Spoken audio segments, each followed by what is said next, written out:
Hello बच्चों, ये मैं आपको पढ़ाने जा रहा हूँ लिम्फ। सबसे कंफ्यूजिंग टॉपिक है, हमेशा सबको कंफ्यूजन होता है।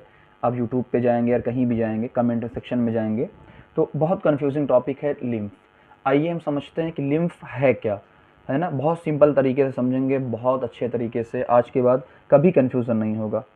बस आप लोग एक कोशिश करिएगा कि इस वीडियो को ज़्यादा से ज़्यादा शेयर करिएगा ताकि हमारी मेहनत रंग लाए। आइए सबसे पहले हम समझते हैं कि व्हाट इज़ द लिम्फ। देखिए, ये ब्लड कैपिलरी है। सबको पता होता है कि आपने क्लास 6, 7, 8 में एक चीज़ पढ़ी होगी कि ब्लड वेसल कितनी टाइप की होती हैं। Artery, when, capillaries.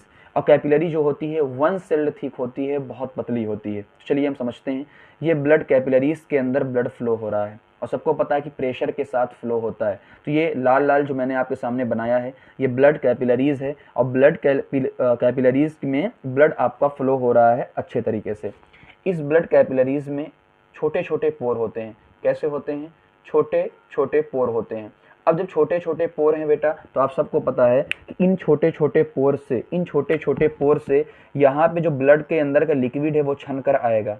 यहाँ पे जो ब्लड के अंदर का लिक्विड है वो धीरे धीरे छन कर आ जाएगा और ये सारे के सारे ऐसे धीरे धीरे निकलने लगेंगे। तो पहली चीज़ क्लियर करो कि हाँ, ये ब्लड कैपिलरीज हैं जिनके अंदर छोटे छोटे पोर होते हैं और ब्लड के अंदर कुछ सामान यहाँ पे छनकर चला आता है। तो ये जहाँ छनकर आता है उसे बोलते हैं एक स्पेस, यानी एक खाली स्पेस होता है। उस स्पेस को हम क्या बोलेंगे? Interstitial space. तो यहाँ पर कुछ टिश्यूज़ भी प्रेजेंट होते हैं। तो यानी ये ब्लड का जो लिक्विड है वो छन कर आया है, तो इसको क्या बोलेंगे? इसे टिश्यू फ्लूइड बोलेंगे या कई बार इसको इंटरस्टिशियल फ्लूइड बोल देते हैं।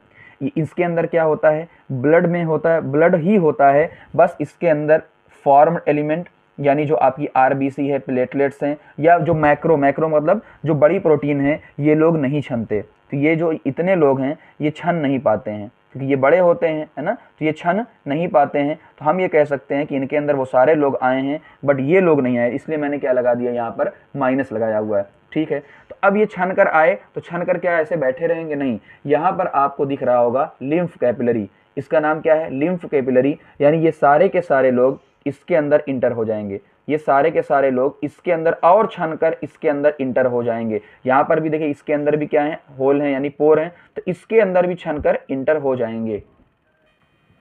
ये सारे लोग भी छनकर आ गए। तो अब जो इसके अंदर आया लिम्फ कैपिलरी के अंदर, उसे ही हमने क्या बोला? लिम्फ बोला। इसके अंदर क्या क्या है? ब्लड के अंदर से आरबीसी निकाल दो, प्लेटलेट्स निकाल दो और जो बड़ी प्रोटीन है वो निकाल दो। यही क्या है? अपना पूरा का पूरा लिम्फ है। यानी बहुत सिंपल तरीके से आपसे शेयर करूं तो ब्लड कैपिलरी के अंदर से जो चीज़ छनी वो गई आपके यहाँ पे इंटरस्टिशियल स्पेस में। क्या क्या छन कर गया था? ब्लड पूरा छन कर गया था सिवाय फॉर्म्ड एलिमेंट के और माइक्रो प्रोटीन के। फिर इसके अंदर जो यहाँ था वो भी छन कर कहाँ गया? लिम्फ कैपिलरी के अंदर छन कर गया। तो उसे ही हमने क्या बोला? लिम्फ बोला। जिसके अंदर ब्लड तो होता है लेकिन आरबीसी नहीं होती, और आरबीसी नहीं होती इसका मतलब ये कलरलेस होगा। प्लेटलेट्स नहीं होता, मैक्रो प्रोटीन नहीं होता यानी बड़ी प्रोटीन नहीं होती, यानी प्रोटीन क्या होता है? कम होता है। अब सबसे इंपॉर्टेंट पार्ट ये आता है बच्चों कि ये ब्लड कैपिलरीज के अंदर से जो पूरा यहाँ चलो लिम्फ क्रिएट हो गया, अब ये लिम्फ बर्बाद हो जाएगा या क्या होगा? हम कहेंगे बर्बाद नहीं होगा, ये फिर से कहाँ चला जाएगा? ब्लड में। तो ये चीज़ आपको देखो, ब्लड कैपिलरी से कहाँ आया? यहाँ स्पेस में आया। स्पेस से आने के बाद क्या बना? लिम्फ कैपिलरी में जाने के बाद लिम्फ बना। अब यहाँ से ये वेना कावा में जाएगा। वेना कावा क्या होती है? वेन होती है, सबको पता है। तो वेना कावा लार्जेस्ट वेन होती है, तो वेना कावा में जाएगा और यहाँ से सीधा कहाँ चला जाएगा? फिर से ब्लड के अंदर चला जाएगा, यानी बर्बाद नहीं हुआ। एक चीज़ का और ध्यान देना आपको, जो मिनरल डिस्ट्रीब्यूशन होता है वो प्लाज्मा के जैसा ही होता है, यानी मिनरल की कोई कमी नहीं होती है। मिनरल पूरा का पूरा ऐसे छन के चला जाता है, तो सेम डिस्ट्रीब्यूशन मिनरल का होता है। चंद सेकंड के अंदर इसके फंक्शन को देख लो। देखो, न्यूट्रिएंट्स और गैस का एक्सचेंज करेगा। बिल्कुल यहाँ भाई न्यूट्रिएंट्स है, गैस है, इन सब को एक्सचेंज करेगा। किसके किसके अंदर?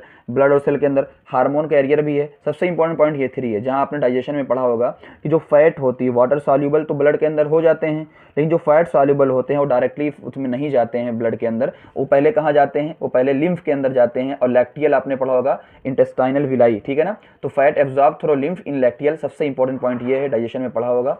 लिम्फ में लिम्फोसाइट होते हैं जो इम्यून रिस्पांस प्रोवाइड हम सबको करते हैं, ठीक है ना। इम्यून रिस्पांस प्रोवाइड करते हैं। लिम्फ नोड वगैरह का नाम सुना होगा, बी लिम्फोसाइट, टी लिम्फोसाइट। तो ये इतने फंक्शन आपके लिए एनफ होंगे। तो ये सबसे इंपॉर्टेंट चीज़ है बेटा जो आपको मैंने लिम्फ को समझा दिया। लाइक शेयर जरूर करिएगा इसको। Thank you very much.